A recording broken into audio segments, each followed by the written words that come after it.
Hi. And I love the train. This is Hector. I'm traveling with him.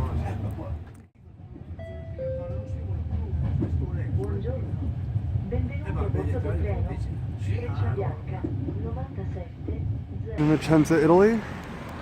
Everything is beautiful. Arriving in our apartment.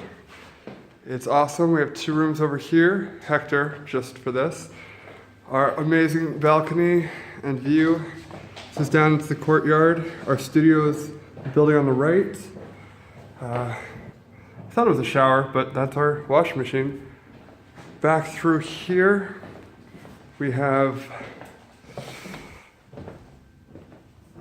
very nice. Just everything is great. Everything's awesome. I love everything. But I get to live here for 4 months, so that's why I'm excited. So much of Italy is unbelievable. Because the architecture they do here, it's not as honest as I once thought it was. Much of the constructs that seem like stone are actually brick that have been chipped intentionally and then plastered over. So it has that kind of rough stone look. This is the Vicenza Institute of Architecture. So ready. Classes begin tomorrow, so I better be.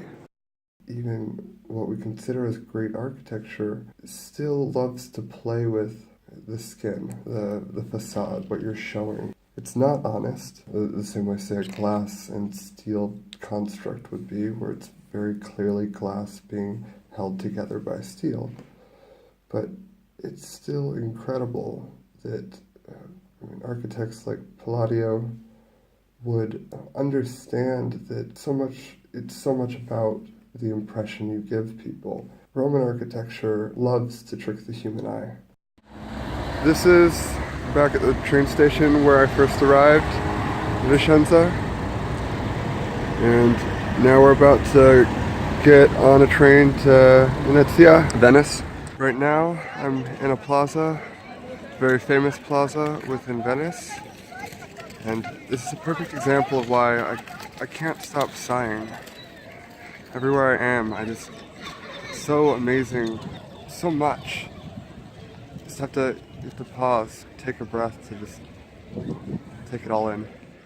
It feels like all of it was constructed organically, without any master plan. It's an assembly of parts that just build up over time. Tiny alleyways. Buildings just slamming into other buildings that clearly weren't intended to. On each side of those tiny alleys, buildings that are slowly falling into each other just because the ground is moving. Venice was a marsh, and they actually built pedestals up for the buildings, which kept becoming narrower and narrower, so then the water level rose. Venice it's so built up.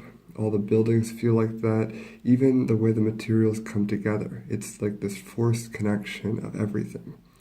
The way the steel just embeds itself in the stone. This forced connection, it makes you think of mortality. The way this city is so layered is you're seeing not just the culture, but the life that people put into this place. You get to appreciate all the past labor, what people felt was worthy, what they wanted to spend their life committing to improve. And so we have this amazing city that's going to be sunk soon, and it's fleeting, it's ephemeral.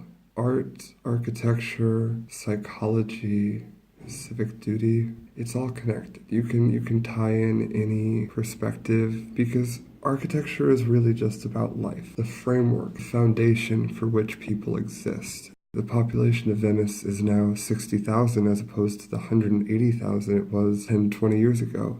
And so the majority of people there are tourists. Like the waterways constantly flowing in and out, the city is slowly sinking. I love architecture because I do get to go this deep with it. I do get to appreciate life, get to appreciate the living and the struggle.